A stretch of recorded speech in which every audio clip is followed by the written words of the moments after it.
बंद कर लेना। दोनों आंखों के मध्य भाग में दूर सामने देखिएगा, सामने आपको अंधेरा दिखाई पड़ेगा।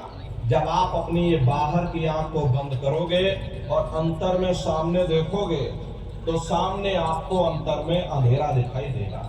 बस उसी अंधेरे में एक जगह पर अपनी दृष्टि को रोकिएगा।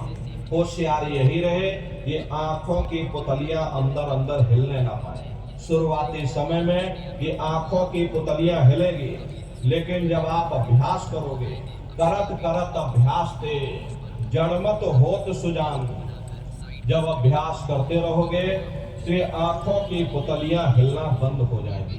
तो दूर सामने अंधेरे में एक जगह पर अपनी दृष्टि को रोकिएगा, या उस अंधेरे को ही आप देखते रहना।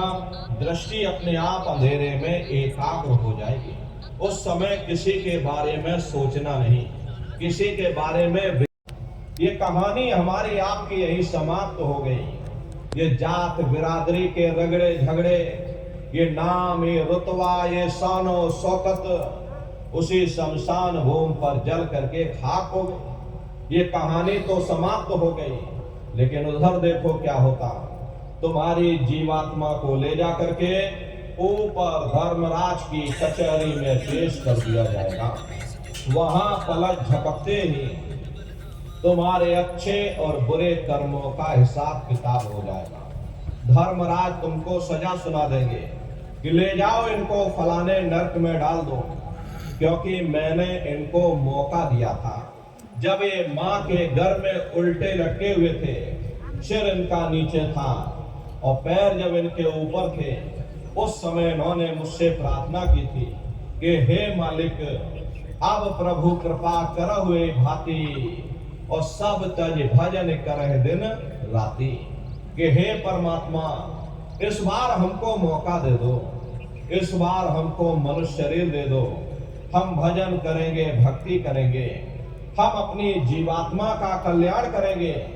तो मैंने इनकी प्रार्थना को स्वीकार कर लिया, इनको मैंने सुंदर सा ये मनुष्य शरीर दे दिया और कह करके मैंने भेजा था कि भाई ये मनुष्य शरीर ये किराए का मकान है, ये तुम्हारा अपना नहीं है।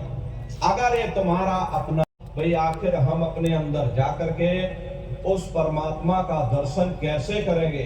तो इसके लिए संतों महात्माओं ने केवल 3 साधन बताए। साधन 3 सारोवर ने, और साधन सब होते मार्ग। इस कलयुग में उस मालिक को पाने के लिए महात्माओं ने केवल 3 पूजाएं बताई।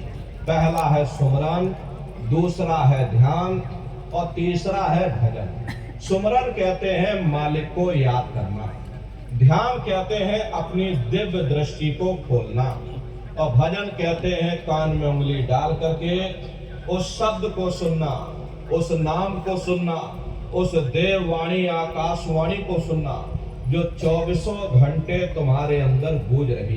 प्रेमी भाई बहनों, ये सुरत शब्द नाम योग की साधना है। जितने भी महात्मा धरती पर आए, कबीर, नानक, दादू, दरिया, भीखा, रविदास, पलटू, जगजीवन, जितने भी महात्मा धरती पर आए, उस मालिक को पाया तो सुरत शब्द नाम योग की साधना करके ही पाया। देखो, सबसे पहले कबीर साहब आए। कबीर साहब ने सुरत शब्द नाम योग की साधना जारी की। उसके बाद गुरु नानक साहब आए। गुरु नानक साहब ने भी सुरत शब्द नाम योग की साधना जारी की। उसके बाद और भी महात्मा आए। चित्रकूट में आप चले जाइए, गोस्वामी जी महाराज, जिन्होंने रामचरित्र मानस बनाई है, जिसका पाठ सारा संसार कर रहा, उन्होंने भी उस मालिक को पाया तो सुरत शब्द नाम योग की साधना करके ही पाया। अरे आपके इसी राजस्थान की धरती पर देखो, मीराबाई हुई, सहजोबाई हुई, उन्होंने भी उस मालिक को पाया तो सुरत शब्द नाम योग की साधना करके ही पाया। प्रेमी भाई बहनों, ये सुरत शब्द नाम योग की साधना है।